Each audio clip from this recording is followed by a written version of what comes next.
In 1984, the world was split in two, America and the Soviet Union.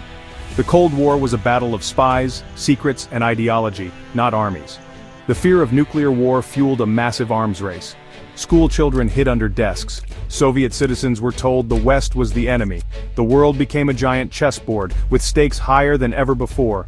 Ordinary people lived in extraordinary times carrying the weight of their nations. This was life on the edge, in a world always one step from disaster. The oceans became a critical Cold War battleground, where a silent, deadly game played out beneath the waves.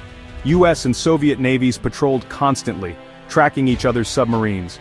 Submarines armed with nuclear missiles could hide for months, an invisible threat.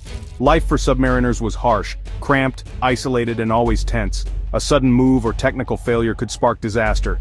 This was the Cold War's hidden front line. In the early 1980s, leadership in Washington and Moscow made the world even more tense. President Ronald Reagan saw the Soviet Union as an evil empire, and pushed for a massive military buildup.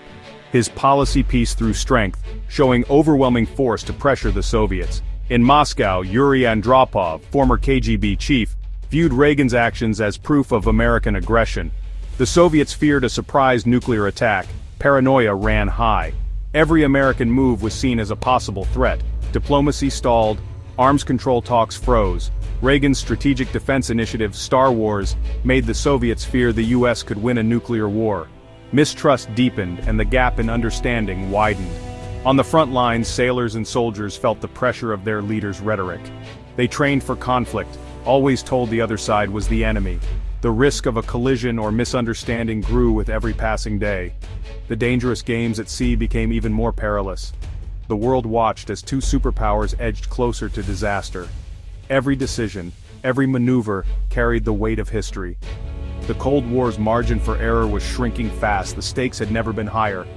At the heart of our story are two vessels, the USS Kittyhawk and the Soviet submarine K-314. The Kittyhawk, a massive American aircraft carrier, was a floating airbase and symbol of US power. Over 5,000 sailors and aviators kept it running, launching fighter jets from its deck. The K-314, a Victor-class nuclear submarine, was built to hunt and destroy carriers like the Kittyhawk. Its crew of 90 lived in tight quarters, surrounded by machinery, operating in darkness and silence. The Kittyhawk's crew trained constantly, knowing Soviet subs were always searching for them. Anti-submarine destroyers and helicopters formed a protective shield. The K-314's mission stalked the carrier group, stay hidden, and be ready to strike if war broke out. Both crews lived with constant tension, knowing a single mistake could be fatal. In March 1984, these two steel titans were on a collision course. The Kittyhawk prepared for a major naval exercise. The K-314 was ordered to track the fleet. Each crew followed orders, part of the grand Cold War strategy. The sea was unpredictable, and even the best training couldn't prevent disaster. The men aboard were professionals, but fate had other plans. The stage was set for a dangerous encounter. Neither side knew how close they were to catastrophe. In the Cold War, even routine missions could turn deadly. The ocean was about to become the scene of a crisis. In spring 1984, the US and South Korea launched Team Spirit, a massive military exercise. The USS Kittyhawk and its battle group were at the center, sending a message of strength to both North Korea and the Soviet Union. The exercise took place in the Sea of Japan, right in the Soviets' backyard. Moscow watched with alarm, seeing it as a provocation. The Soviet submarine K-314, under Captain Vladimir Evsenko, was ordered to find and shadow the Kittyhawk group. The K-314 slipped into the stormy Sea of Japan. The hunt was on. The Kittyhawk battle group was heavily defended, with destroyers, cruisers, and anti-submarine aircraft. Finding a submarine in this environment was tough. Tracking a carrier group was just as challenging. The K-314 had to get close, but not too close, risking detection. For days, Captain Evsenko used all his skill to stay hidden and gather intelligence. The Americans knew they were being watched, but the sub kept slipping away. This was the normal game, dangerous but routine. But as pressure mounted, the K-314 became more aggressive, pushing deeper into the American defensive screen. The dance grew riskier with every maneuver. Both sides were on edge, knowing a single misstep could be disastrous. The ocean was crowded, the tension palpable. The K-314 crept closer, determined to fulfill its mission. The Kittyhawk's crew remained vigilant, aware the enemy was near.